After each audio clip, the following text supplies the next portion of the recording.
Hi అండి, కారానికి సరిపడా మసాలాలండి ఇవన్నీ కూడా. ఇదిగోండి పావు కేజీ జీలకర్ర అండి, పావు కేజీ మెంతులు, అలాగే 1/2 కేజీ ధనియాలండి. మా ఛానల్ లైక్ చేయండి, షేర్ చేయండి, సబ్స్క్రైబ్ చేయండి. ఇది సంవత్సరం అంతా కూడా నిలవ ఉంటుందండి. ఈ కారం చాలా టేస్టీగా ఉంటుందండి. కర్రీస్ కూడా చాలా బాగుంటాయి.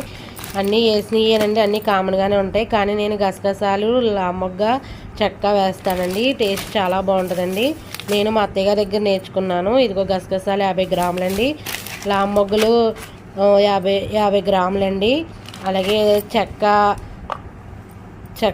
15 గ్రాములండి, అంతే అండి. అలాగే కారం ఆడిన తర్వాత ఎల్లుల్లిపాయలు దంచుకుని వేసుకోవాలండి.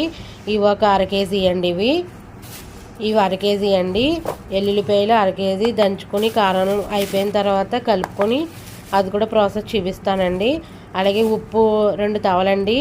ఇవ్వండి మసాలాలు. ఇలా చేసుకుంటే సంవత్సరం అంతా కూడా నిల్వ ఉంటాయండి ఈ మసాలాలన్నీ కూడా. ఓకేనండి.